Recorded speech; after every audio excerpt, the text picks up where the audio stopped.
L'histoire du travail sur les cellules souches que j'ai réalisé a commencé il y a une dizaine d'années dans un endroit qui s'appelle Klamath Falls.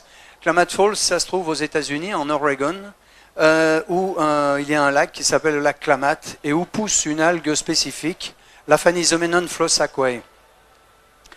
La Phanizomenon flosaceae est une algue unique au monde. Unique au monde, elle est sauvage, elle ne pousse que là-bas, elle ne peut pas la cultiver. Et elle a une particularité, c'est l'aliment le plus riche connu à ce jour sur la planète, avec 115 micronutriments.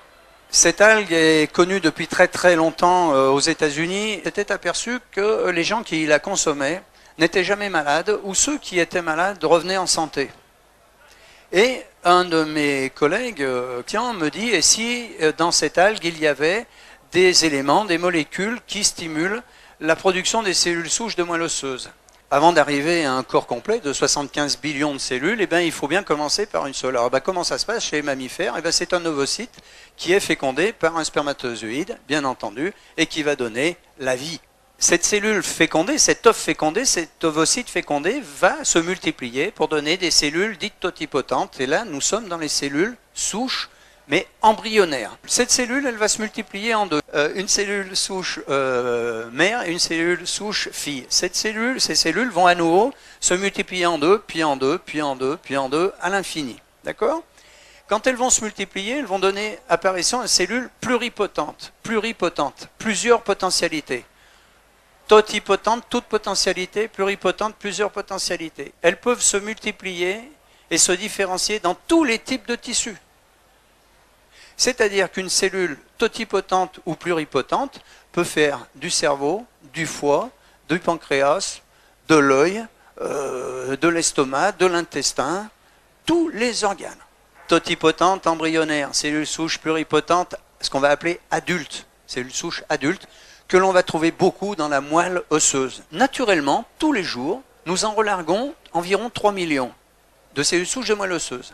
Environ 3 millions. Et ces cellules souches, de manière naturelle, migrent à travers l'os et vont circuler dans la circulation sanguine. Elles partent ici. Et elles arrivent dans le foie. Et ici, vous voyez dans le foie, injury. Injury, c'est un stress. Il y a un problème au foie. Eh bien, qu'est-ce qui va se passer? Le foie, lorsqu'il a un problème, quel que soit l'organe, il va générer des signaux de détresse, ce qu'on appelle des cytokines. Elles arrivent ici et elles vont réparer le foie. Et puis elles ressortent, soit parce que le problème est réglé, soit parce qu'il n'y a pas suffisamment à ce moment-là de cellules d'adhérence, donc elles vont refaire un tour. Et puis elle ressort, et puis elle vient ici. Et là on s'aperçoit qu'il y a un problème sur le derme. Eh bien exactement la même chose, cytokine, cellule d'adhérence, et celle qui était ici, qui est ressortie, qui n'a pas fait du foie, elle va faire du derme. Et si au lieu de venir ici, elle était partie là, eh bien, vous voyez, de l'intestin, cytokine, cellule d'adhérence, et elle va faire de l'intestin.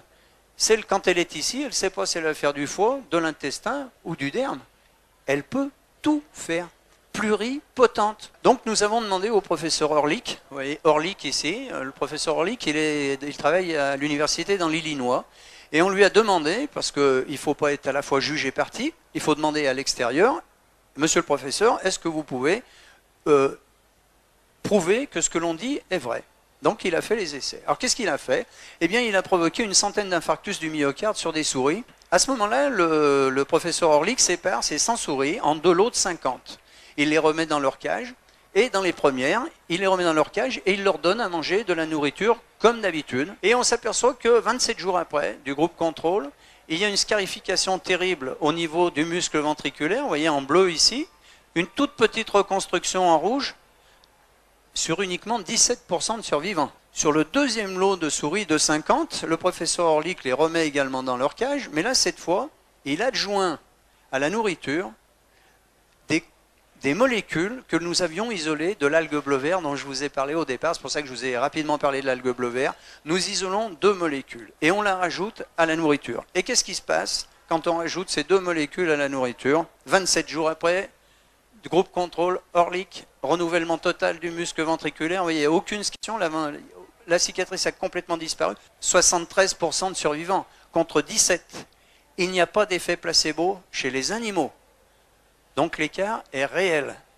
17% chez celles qui se débrouillent toutes seules avec une toute petite, vous avez vu, revascularisation, un tout petit muscle, là, le muscle est entièrement refait en 27 jours. Alors comment prouver que c'était bien des cellules souches qui arrivaient de la moelle osseuse? Le professeur Ehrlich a simplement mis un produit fluorescent dans la moelle osseuse, que l'on appelle le test d'immunofluorescence. On provoque un infarctus du myocarde, ou peu importe l'accident, et 36 heures après, qu'est-ce qu'on s'aperçoit? Que 30% des cellules de réparation étaient fluorescentes. Donc elles venaient bien de la moelle osseuse, elles avaient migré, et pour venir réparer le problème, puisque nous avons 3 millions de cellules souches de réparation, et que manifestement ça ne suffit pas, surtout lorsque l'on vieillit, c'est pour ça que l'on vieillit. Est-ce qu'il n'y aurait pas dans cette algue bleu-vert des éléments qui permettent de stimuler l'augmentation de ces cellules souches et leur prolifération? Eh bien oui, et on avait isolé à l'époque 2 éléments qui ont permis d'augmenter cette production et cette migration de 30%. C'est-à-dire qu'au lieu d'avoir 3 millions de cellules de réparation quotidiennes, comme je vous ai dit tout à l'heure en moyenne, eh bien on en avait 3,9 millions. Donc on avait 900 000 cellules souches de réparation supplémentaires. En 2007, j'arrête de travailler avec l'équipe d'Oregon et de Californie. Je vais travailler avec le professeur Paul-Raoul Sandberg à l'université de Tampa en Floride. Et là, on va rajouter au produit de Paul-Raoul Sandberg le noyau cellulaire, le cœur de la fan isoménon. Donc on a mis un produit au point qui s'appelle le Synerstem que vous avez ici, qui est donc à base de myrtille, de thé vert, de bleuet, de carnosine, de vitamine D3 et du cœur de la fan isoménon. Uniquement le cœur, hein, je ne parle pas de la totalité de la plante, uniquement le cœur. Les publications, les premières ont commencé en 2002-2003 sur les cellules souches de moelle osseuse, hein, je parle bien, pas les cellules souches embryonnaires. Accidents vasculaires cérébraux, vous connaissez les AVC, utilisés sur les AVC. Les cellules souches adultes du cerveau, de la moelle osseuse et du sang de cordon ont un effet thérapeutique. Les cellules colonisent spontanément la lésion. Les diabètes, insulino ou non insulino-dépendants. Les cellules souches adultes du foie, du pancréas peuvent former des îlots de Langerhans. Les îlots de Langerhans, c'est dans le pancréas, c'est ce qui permet de traiter le sucre, c'est pour ça que ça agit sur le diabète. Publication scientifique à chaque fois, c'est pas nous ça. C'est à partir des travaux, hein, mais c'est pas nous qui avons écrit. Sur les blessures de la moelle épinière, les cellules souches adultes sont capables de se multiplier et de rétablir la connexion. Lésions cardiaques. Les cellules souches adultes de la moelle osseuse et du muscle peuvent réparer les lésions après un infarctus du myocarde. Sur la maladie de Parkinson, Alzheimer, sclérose en plaques, sclérose latérale amyotrophique, fibromyalgie, amyotrophie spinale infantile. Maladie de Crohn et lupus, les cellules de la moelle osseuse stoppent la progression et font diminuer les symptômes. Les cellules souches adultes de la moelle osseuse recréent des neurones dans le cerveau humain. Les cellules souches adultes de la moelle osseuse forment du foie, de la peau, du tube digestif chez les patients et participent à la formation de tous les tissus du corps humain. Le produit que nous avons mis au point, le Synerstem, qui est un produit naturel, végétarien, il ne guérit rien. Il ne soigne rien. Il n'a aucune propriété thérapeutique. Vous avez bien compris que son seul rôle, c'est de stimuler la production de nos cellules souches et leur migration. Et que ce sont nos cellules souches qui nous réparent. D'accord? J'insiste, c'est important. On ne prend pas de raccourci. Le produit ne guérit rien. Aujourd'hui, on sait que l'on peut augmenter la production et la prolifération des cellules souches de moelle osseuse de 80%. Ce qui nous permet d'avoir presque, pas tout à fait doubler, bientôt oui, mais pas encore, de doubler notre capacité d'auto-régénération. Vous savez, j'aime bien aussi cette phrase de Mark Twain. C'était impossible, mais ils ne le savaient pas. Alors, ils l'ont fait.